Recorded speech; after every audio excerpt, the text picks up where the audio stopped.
Welcome to ATB-TV. I'm Darren Dance here with Peter Morganti on this sunny Wednesday afternoon. Bit fresh, Pete, but it rolls around to Wednesday pretty fast, doesn't it? Unbelievable. It's pretty fresh. It was pretty fresh last Saturday, Darren. Where'd that day come from? It was freezing. It snowed up near Balan there, but yeah, we had a fine week, and then it's just turned a bit cool. But it is spring in Victoria. Windy. And we'll take all the rain, every drop we can get. Exactly. Well, let's roll back through our runners. There were plenty of them, Pete, so you tell us where we start. There's a big theme, Darren, coming up here with today's edition. No prizes for guessing what that'll be. Right, Bridesmaids. Bridesmaids, yeah. Anyway, we'll reel out those stats a little later. Wind the clock all the way back to last Friday. Swan Hill. We had Periscope kicking off, his second race start over a mile, and look, he was okay. Long way back, worked to the line fairly. Yeah, he went to a mile first up. Darren just wanted to get a run into him before no expectations there. Just couldn't get him any fitter without giving him a run. Yep. So he's sent him up there. He zoomed around over 1600, and I thought he got to the line good when I don't think many others were making any ground at all, but he did make ground, which is always encouraging. Finished 7th, wasn't beaten that far. And I think 3rd or 4th up, that's when we'll be able to test this horse. Jack said he took a bit of riding to get going, but then he hit the line okay. And blinkers on, maybe. Yeah, well, that's the thoughts down the track. And Jack Hill back riding after another bungle about 3 months ago. It was good to see him ride a winner the other day. So his first winner back for, I can't remember who it was now, but he's been a loyal servant of ours. Gets on a lot of horses, as he says. Warms the saddle for the other blokes. He had a few rides on Yogi the early days. Yeah, he did too. I just wanted to remind him what a good horse feels like. He'll claim that he set him up early, eh? Taught him to win. That's it. Fox Largo, she was 3rd up. Look, her form's plain, but there's a little plan in place. Get this, obviously she was okay without being flattering, but the blinkers are the go with her, but one more run this weekend coming up. Well, she's a big staying heavy filly, and we've always known 4th or 5th up will be her go. Yeah. I thought her run was okay. She got to the line. She looked like she was going to run right into it, but her condition gave out late. Yeah. So, she'll be better for that. She's a massive filly when you see her, and she's a big gross doer. And I think it's just going to take racing to get her fit. I don't think there's any doubt about her ability. It's just a matter of getting her ready to be in a position where she can win. We'll talk about her a bit later on. She runs Sunday at Coleraine. We'll go to Saturday now, and we'll start with Astrological. Took her over the border. Just plain. Don't know if she runs 1400. I don't know. You've got the opinion she's probably ridden a fraction close? Look, I think at the end of the day, it was always a risk taken at Adelaide when she's had such a long and fruitful preparation. Yeah. I don't like travelling horses late in their prep because if they put in a flat run, they look terrible. Yeah. And then you don't know whether they've had enough or what the reason is. But look, my assessment was when I've watched her at her best over 1200, she's been back and charged to the line. Putting her into 1400 meant that the tempo was slower, so she lobs closer, and then when she either doesn't run out the 1400 or can't pick up and hit the line, they look very plain. And I know Darren, we was saying that maybe it was in hindsight he probably shouldn't have went there, but at the end of the day we're going to give her another run back over 1200, and I think that'll tell us whether she's had enough this time in. But she's pulled up well and eaten up well, but I think there's a whole myriad of reasons why we got that result. Where'd she run? 8th, yeah, and never looked likely. So she was 8th, but not entered at the 600. No, she was off the bridle, and that's because they go slower. She's more forward, then they sprint. She's caught flat-footed. She's just seems to be one that enjoys back early and just being able to hit the line. So anyway, we'll wait and see with her. So playing up at Echuca, the 2800 metre race. There's a lot of cowboys in this race and a lot of ordinary rides, and Jared was told to ride the patient race. Probably was a bit patient. There's a lot that took off at the 1400 that caused the traffic that we had to get through. And look, jury's out. I thought over 2800, he really did run it out strong. Absolutely. He got right back, second last on the fence. Yes, I've read all your emails about the ride and the lack of initiative. I've read all them. I understand exactly what you're saying. I must admit, when I was watching the race unfold, I was very surprised to see him where he was. And of course, when they did sprint, he was left very flat-footed, and on the corner, he was going to run 10th. To the horse's credit, he really attacked the line as good as he can, and I thought if it had been 200 metres longer, he probably wins. 100 probably. Yeah. Yeah. So, you know, out of that race, I think if you just lined that race up and went through every runner, he'd be the only one you'd want to own at the end of that race. Yeah, him and the winner. Yep. And I thought he was unlucky not to win. Yep. Now, okay, we can say the ride, you know, cost us, and a lot of people would say that's right. But at the end of the day, I thought his run was good. You know, we set the plan to try and win that race, and it didn't come off. So maybe just drawing that inside gate meant that he was on the rail. Yeah. Maybe if he had been better off drawing wide and been 1 out, 2 or 3 off the fence. But anyway, look, at the end of the day, I thought the plan was good. It almost worked. He was the one hitting the line on a day where not many ran on. Now we're going to go back to a 24 because there's no other races for him, and then we're going to decide his future. So, you know, that's just the way it played out. And he's no star, but one thing he'll just go all day. Yeah, he'll stay all day. Yeah, we learnt that. She Goes Boom at Gatton, ran second. Well, this is the other end of the scale. This horse was over 860 metres and drew 7 to 7. And she was only thrown in there because there was only 5 acceptors originally. And she was thrown in because Tony Golan trains at Queensland, said that, you know, she's a fast filly. It was the cutest race. Okay, it was worth, I don't know, 9,000 to the winner, but there was about 10 grand in bonuses. Yeah. And it was easy money, plus treat it like a trial. Hopefully, you know, run home well, which she did. She finished second. And she picked up 5 grand, 6 grand. I think it's more. She almost picked up the equivalent to the win prize if you went to Curaçao. So, you know, might have got 8 grand. Yeah, so 6 or 8 grand. Now we'll just take it to another one of those races, and what we're doing here is we're getting prize money in the bank for the owners. Yeah. We're giving the filly confidence, and it means that when we do get her ready to go to a decent race in Brisbane, she's going to have had 2 or 3 runs. She's going to be cherry ripe. She's going to be more race smart as a filly because she's only new. Yeah. And she'll have a bit in the bank. She could go there with 30 or 40 grand in the bank, and I think she only cost 50. And she's going to be ready to be competitive in town because a lot of these 3-year-old races at the moment, they're all kicking off. They've got big goals for the spring, and by the time we get to town, some of them will be done and dusted. Yeah. So I think it's a good plan. It's a bit of merit in it for sure. And it's good to get a win on the board first, get some money in the bank second, and then have a crack in town. So I think it's a good plan while you've got these cutest fillies. Yeah. And it's a very, very good system up there. For sure. Later on that night, midnight in fact, Nikita. Will you take us through the run? He finished 6th, I think it was, beaten probably 4 or 5 lengths. Yeah, well, I did get up off the couch at the 400. Looked like he was bursting into it. Well, I was going to run right into it and win the race. My assessment was pretty much we're in the wrong race. I thought we should have been in the race after the Group 3 that was won by Thomas Hobson, and Max Dynamite ran second and then spaced the rest. I thought we could have run third in that, but elected to go to a Class 2, therefore carried 63 kilos less than 1.5 claim, 61.5. Travelled strongly in the race, made a decision to switch back to the inside for the gap, looked like it was going to charge through and win, and then I felt the weight kicked in and the horse plotted to the line to run 6th. Yeah. And with that, probably means doesn't make the cut to get on the plane to come to Melbourne for the spring. Just been on the phone actually to Racing Victoria and IRT. Only 8 horses can come on that second plane, Pete. And at the moment, we're 15th on the list. Makes it a bit hard. 2 have already decided not to come, so we're effectively 13th. But we do need another 5 or 6 to fall off. And that shipment comes? That shipment of 8 will come, but we need to get on that. We need to get to 8th place at the moment. We're 13th. Sorry, the date for that shipment? We'll know Wednesday next week. Yep. And at this stage, we're 13th in order of 8. So we need 5 to fall over. Now, there will be some that don't come. Yeah. The question is whether we'll scrape in or scrape out. It's going to be like Yogi, borderline. Fingers crossed, Joel. Yeah, it's going to be close. It's going to go to the wire because O'Brien's already talked about maybe 2 not coming. Righto. And there's rumours about a couple of others. But on Wednesday, they have to sign the form to commit to quarantine. Right. So we'll know.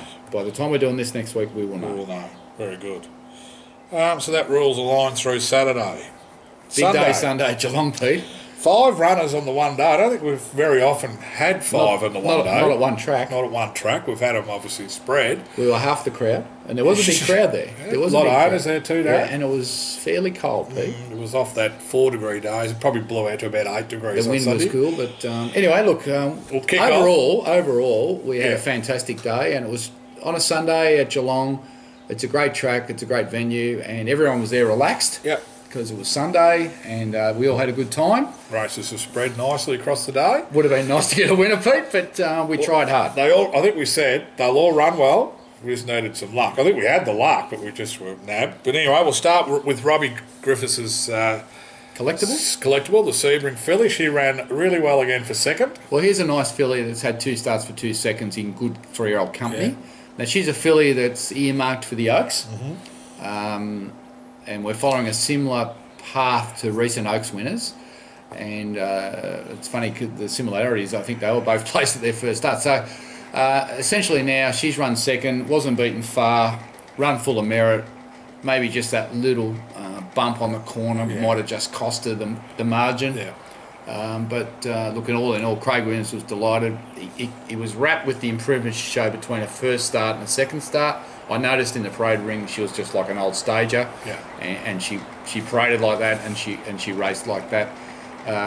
One got her on the day. It was very, very hard to run the leaders down. If you didn't hit the front of the 200, it was very hard to get them in the last 200 because it actually runs downhill. Yeah. So I thought her run was full of merit. She's a good filly. She's learning a trade, and she's a massive chance to win her maiden next start. If she does, she'll go into the Ethereal. Yeah. And if she ran really well in the Ethereal, then we would have a shot at the Oaks. Well, so it's very exciting for the owners. Well, it would have been nice to have the maiden win. We're still we're on track to where we want to go. And she'll go back to Geelong. Yep, there you go. She's going to love Geelong. I don't know in order. I think Lady McPhee was our next runner in order on the day. Yep. Beautiful ride. Hard to win your maiden when you go to a 64. But she was still strong to the line at the end of it. Yeah, look, she looked amazing. The owners will know that I videoed her pre-race, and she looked absolutely sensational on the coat. I couldn't believe how good she looked, and the crowd around the mounting yard were all looking at her. Yeah, right. You know, she was just a standout, and the improvement she'd made from last start was amazing. She was there, ready to go, and as Damien Lane said on the corner, he thought he was going to win, but given the fact the track was a good 3 and a solid good 3, she just didn't let down like she can on a dead 4. Now, unfortunately, what happened was here at the farm we had 9 mils of rain. Geelong was forecast to get 5 to 10, so they didn't water the track, and they ended up getting 2. Well, I can't say with certainty they didn't water the track, but they got 2 mils on course, and it was a good 3. There's nothing wrong with a good 3. It was safe and good for racing, but she needs a 4 or a 5, and maybe that just cost her not really hitting the line hard. Yeah. But I thought her run was really good. Yeah, and I mean the margin back to the 4th horse, and the first two got 4. I think you'll find that race is really strong, and if you follow those first 3 or 4 horses in that race, you'll be backing plenty of winners. Yeah.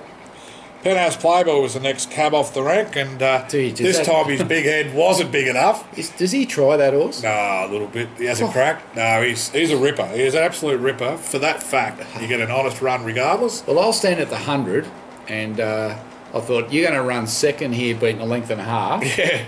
And he just stuck his big neck and head out, and Brad Rawilla rode him like a man that had a 2-week holiday coming up. Which he rode him like a man possessed. And he fell by a long neck. Yeah. 2 more bounds he gets him. He just rolled in a little bit, and that was just under pressure. Under pressure. I think he had to pull the whip through to the left hand. Yeah. And he just, that horse, he's hardly missed a place in his career. Well, this prep, and he just keeps stepping up. This prep, I think 6 runs, 2 wins, and the losing margins of the 4 seconds is 0.7. Is that right? 0.7 the 4 seconds. So. Yeah, well, that sums up our day, really. Yeah. The next one was Perugia, and he ran 7th, but his run was good as anything else on the day. Well, he was our roughie, wasn't he? Yeah. He was $30, and I don't think he's ever done anything in his first couple of starts in his life. No. But I'll tell you one thing, I looked at him in the yard pre-race, and I was surprised how fit Darren had him first up. Wound up a lot more. Yeah, because he said he takes 3 or 4 runs, but now he's gelded. Yeah. He's not as heavy. Yeah. His coat looks really good. and I felt he was a sneaky place chance. He went far away. And when he peeled out on the corner, I thought, you know, you're going to run into it here. Yeah. And he got beat 3 lengths, probably run 7th, but you just got to follow him now. Whatever he does now, he's going to be right. He'll be in business. A few of the smarties followed him up on the trial form too, because he did go to Cranbourne, and they noted that how forward he looked compared to other preps. So I was really pleased with his run. So they've nominated. There is a race. It was at the Valley that he might go to next, if I can remember. Well, he's one of the Valleys, so yeah. So anyway, night racing's not far away. Obviously, he's come back and real good. Well, that's right. It's going to be perfect for him rolling through the next 3 months. So. We just need someone to turn the outside heater on. Yeah. And our last runner, our best for the day, was in the last one. Well, we thought so. Well, it had to be after the first 4. Serious suspect. Look, he was gallop, and obviously just showed up that first run when we knew that he needed the run and drew wide. And look, 100 to go, he looked like he could have won, but he hit the lead at the right part. Yeah, the stablemate just had the suck run off the back of him. Yeah, no, he looked like he'd taken good improvement. First up, he sweated up and was a handful going the gates. On Sunday, he was perfect. He looked like he'd taken necessary improvement. I actually thought he'd be winning. Yeah. He was paying about $5. I never got the wallet out of the pocket, Pete, because he put I knew it. Sevens at the end. Did he? That's probably why he never got No, I got the wallet out. I hadn't done any damage on the day, and I didn't want to start then. But I think he hit the lead at the 100, and I think we all thought he had it. But the stablemate, Zara, to his credit, just followed our horse, peeled off his back, and got him on the line. But he lost no admirers, and he's in for a bloody good preparation. Brad, there's a horse. Didn't quite take him into the straight far enough, so we had to make the move because Mark Zara said, "You beauty." I'll just sit off you, I won't go through wide. Yeah, and that's the difference between winning and losing in those races. And it goes all right, that horse. Did we have a wide gate there? I drew 8 of 12. Yeah. So, the other part I liked, he sat in the 1-1 and travelled well. Well, you do analyse these races when you have shares in them. Got him. I noticed all the horses were well ridden on the weekend. He didn't even come and watch his own horse run. I had a partner crook. If the 4 horses were all in the betting and we all gave them a place chance, an each way chance, I think if you put $1 the place on the first one and went all up, you would have ended up with $10.50. Right, so there you go. So $100 turned into $1,050. I did. It's easy on Monday to work that out, isn't it? Well, I couldn't believe Collectible got out to about $3 a place. Well, and I think Serious Suspect was $2.40, and the others were around that $1.80. So we ended up with 3 seconds and a third and a 7th on the day, which kind of summed us up. And throw in 2 seconds the day before. Now, Pete, Racing.com noticed. Our stats since our last win, Darren. How many placings?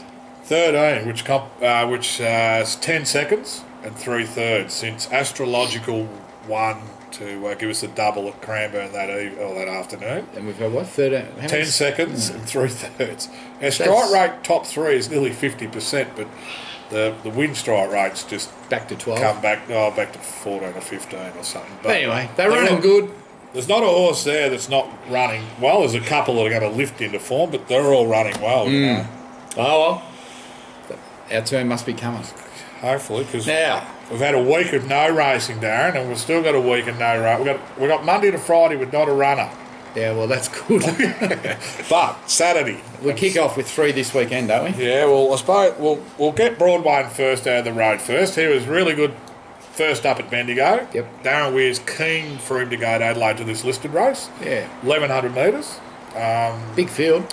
Big field. He said he'll certainly need the run. Who's riding it? I haven't got to that part yet. Noel Callow. Was it Callow? Well, he'll be as old as me.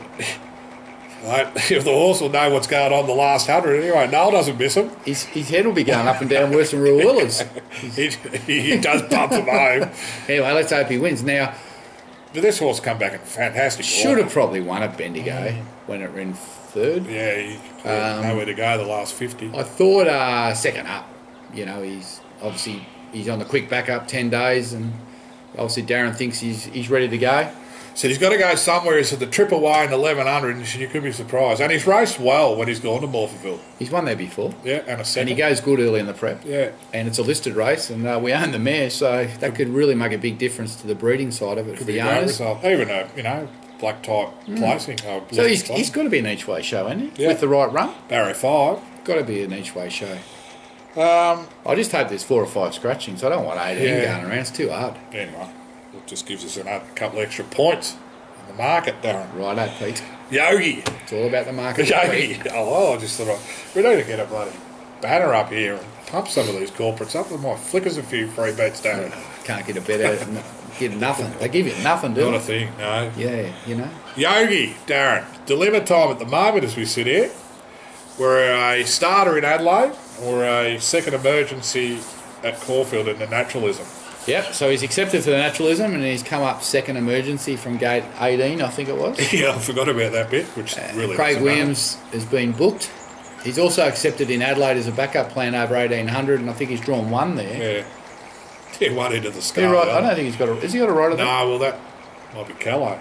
No, he's already got a ride in that race. I don't know, anyway, to be honest, because we're hoping we go to Caulfield, obviously. Darren's preference is obviously getting the naturalism.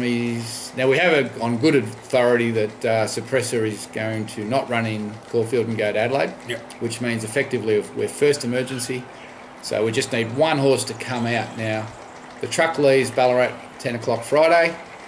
We'll have to decide... Well, the decision will be made at 9 o'clock Friday. There's no scratchings. If there's nothing an alert, no further scratchings, he gets on the truck with Suppressor and goes to Adelaide.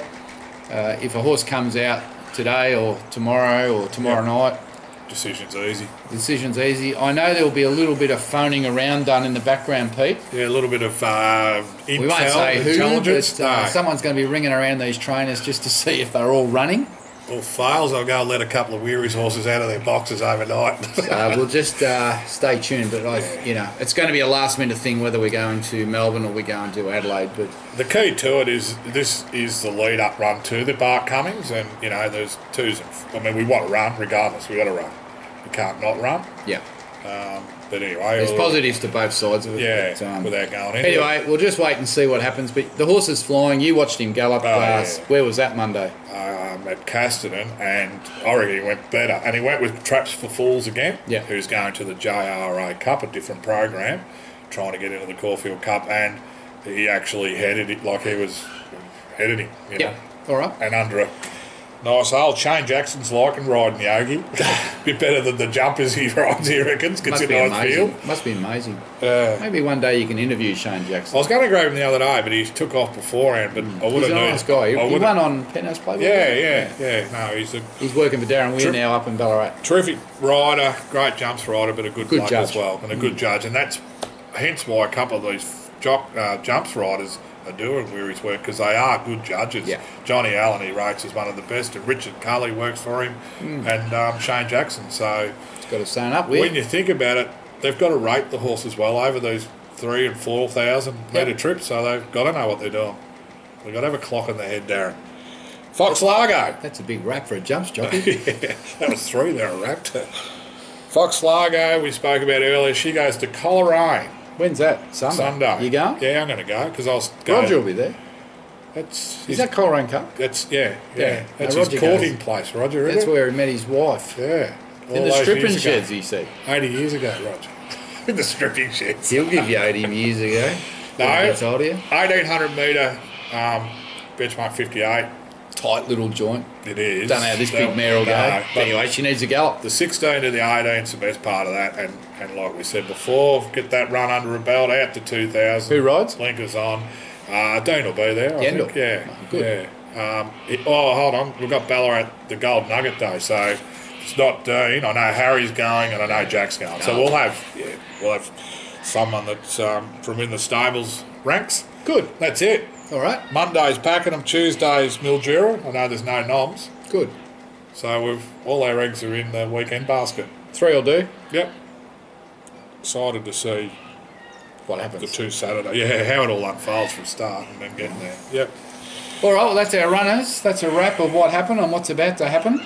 Yep. Now, Pete, you've been out here today. Obviously, we've got our new yearlings being advertised now, and you took some vision of this Sepoy filly that's going to Mick Price, and she's a half to our mare Here the Fox, who's had one start at Geelong. I don't know if you've done any research on that yet, but that form was pretty strong.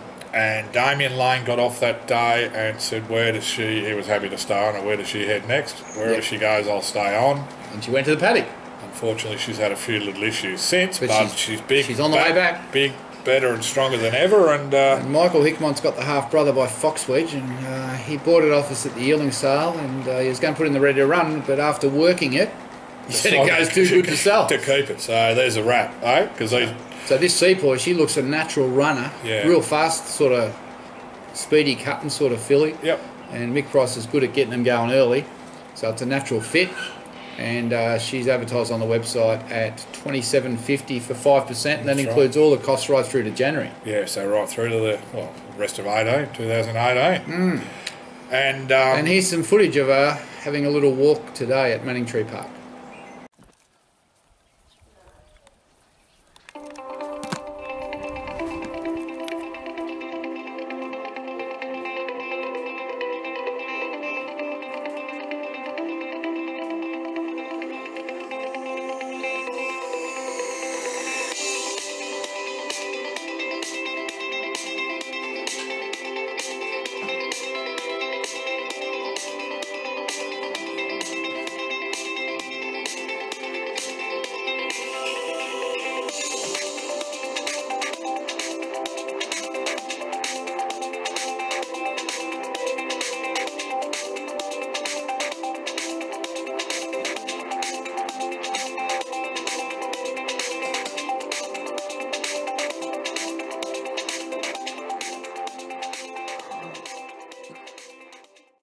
Does look like a little runner, doesn't she? And there's only 30%, Darren. 30%. So 6 shares, that's it. 6 5s, and that's it, all done and dusted. Righto, and she's going out in a mail out later today. Yeah, well, so it might be out before this. They might even be reading it, Darren, as we're spieling this out. Whichever way, you'll have the opportunity to get a look at her. Well, that's about it, Pete. Yep, I haven't got too much more. Obviously, a couple more foals born, Darren, during the week. Yes, Chocolicious had a Fastnet Rock colt, and Broadway Harmony had a Wangina colt. And that was timely because Wangina had a very good 2-year-old trial winner in Sydney, and looks like he might be a stand to follow as well through the spring with the 2-year-olds. Him and Deep Field look very impressive. Yeah. So some of these new stands, you'll start to see their runners come out as these 2-year-old runners hit the track. So exactly. Anyway, let's wrap it up there. Until next week. Have a great week. Enjoy Caulfield on the weekend. I'm Darren Dance in the shadows of the trees here. Yeah, we are and Peter Morganti here in the sunshine. I look like a ghost. You do look a bit pale. I look a bit red, but anyway, there we go. Until next week, I'm Darren Dance with Peter Morganti.